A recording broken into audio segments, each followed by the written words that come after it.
con mi querido Francisco Martín Moreno, que como siempre tiene puntos de vista que tú y yo tenemos que atender.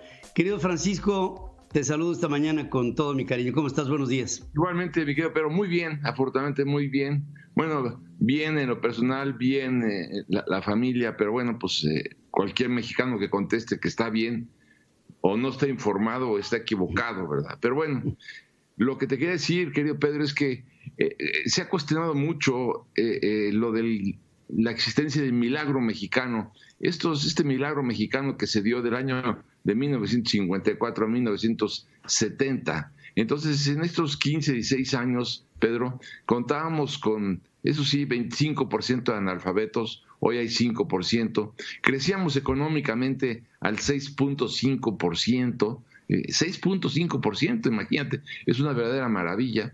Éramos 63 millones de mexicanos, insisto, hace 50 años, solo en territorio nacional, claro, pero padecíamos, eso sí, una terrible explosión demográfica, Pedro, porque crecíamos al 3.4%. Tú te acordarás cuando Luis Echeverría vio este crecimiento, se dio cuenta del tamaño del problema y dijo, gobernar es poblar.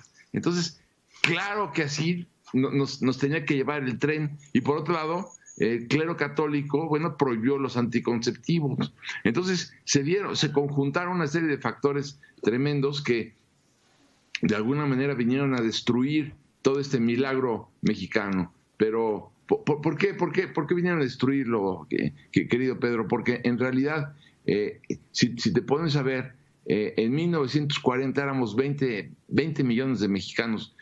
Habían anuncios, me acuerdo, los he visto en los periódicos y las revistas, en las hemerotecas, donde decía 20 millones de mexicanos no pueden estar equivocados. Sin embargo, de 1940 a 2020, o sea, en 80 años, sextuplicamos la población. O sea, la economía no tuvo la posibilidad de absorber a tantas personas. Tampoco fue posible tener aulas para todos, ni camas para todos, ni llaves de agua para todos, y claro, fue una catástrofe, nos arrolló una marea humana. Pero entonces, junto con todo esto, Pedro, además de que duplicamos la población en 50 años, digamos, como te decía, del año de 1970, que éramos 63 millones, ahora que somos prácticamente 130, bueno, junto con todo esto, pues vinieron las decisiones equivocadas de Lázaro Cárdenas cuando expropió 28 millones de hectáreas y se fueron de nuestro país, expropió sin poderles dar a los campesinos, a los nuevos titulares de los ejidos, no les pudo dar ni una pala, ni un crédito, ni una asesoría técnica, agronómica, nada. Entonces, claro, vino el plan Bracero y se fueron de 1940 a 1965, Pedro, se fueron 10 millones de mexicanos y dejaron aquí a sus familias. Entonces, claro, se desangró el campo mexicano y al desangrarse el campo mexicano, pues todas estas transferencias entre sectores agrícolas e industriales se desquiciaron. Pero junto con todo esto, Pedro, Echeverría, por ejemplo, desquició el gasto público, incrementó la deuda, estimuló las confrontaciones en contra del sector productivo. Acuérdate lo que pasaba. Creó desconfianza y paralizó las inversiones. Parece que esta película nadie la ha visto. Creó 504 empresas paraestatales, fideicomisos y organismos públicos, y que eran ejemplos de ineficiencia y de corrupción, como hoy en día lo es Pemex y como hoy en día lo es la CFE.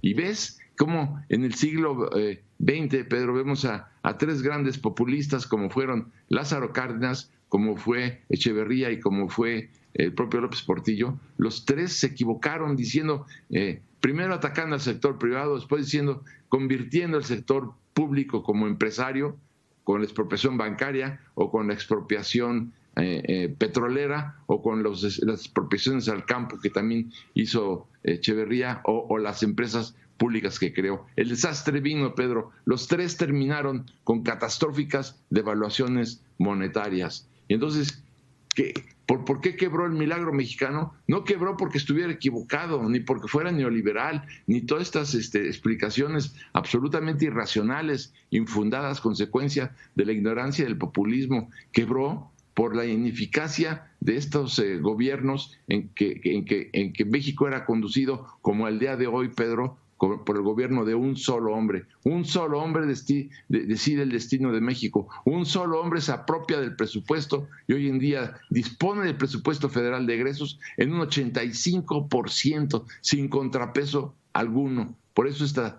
sección a la que tú generosamente me invitas, bueno, me fascina, porque él puede disponer de 85% del presupuesto pasando por encima de cualquier disposición, tal y como lo establece el Plan de Sao Paulo. Para concluir, te diría, Pedro, que el nuevo milagro mexicano debe consistir en que el hambre, el crimen y el desempleo le debe arrebatar en el 2021, Pedro, la Cámara de Diputados a Morena. Y en el 2022 este pueblo sabio y dolido también tiene que funcionar como el milagro mexicano para revocarle el mandato a López Obrador. Ni un día más de López Obrador en este país, Pedro.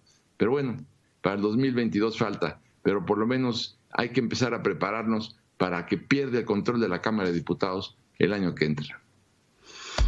Esperamos que pierda el gobierno, pero en fin, es algo que cada vez se ve. Fíjate, estamos en el mes número 22 de la administración de este señor y ve lo que ha hecho en 22 meses con el país. Yo pensé que Echeverría era lo peor que vería en mi vida, como tú bien aquí lo apuntas. Hoy estamos viendo que los tres que has mencionado, Lázaro Cárdenas, Echeverría y López Portillo, los tres juntos, son menos nocivos que lo que hoy tenemos al frente del país. Es un gobierno de pacotilla. Es un gobierno indolente, ineficaz, irresponsable, impreparado, lamentable. El peor momento, la pandemia, con el peor gobierno, que tenemos, como si fuera otro COVID, lo que hoy habita en Palacio Nacional. Una vergüenza para México. Pero Pedro, gracias, como siempre. No, solo por concluir, ya que hemos tenido presidentes frívolos, corruptos, ¿no? Rateros, indiferentes, pero este es el primer gobierno que tenemos cruel, Pedro. Lo estamos viendo con el combate para combatir el cáncer en los pequeñitos. Lo estamos viendo en las estancias infantiles. Lo estamos viendo el día de ayer en Chihuahua. No habíamos visto a un presidente cruel que no le importara el dolor de la gente y sobre todo con un líder de izquierda. Te abrazo, hermano, y seguiremos luchando tú y yo en esta misma trinchera. Me encantará. Gracias, Pedro. Saludos. Gracias. Un abrazo, querido amigo. Gerardo Fierro dice, cada día más complicada la situación del país, falta sentido común y conocimiento para gobernar, me duele ver violencia y muerte de gente, solo pide respeto y paz para trabajar, es lo que necesitamos los mexicanos, dice Gerardo Fierro.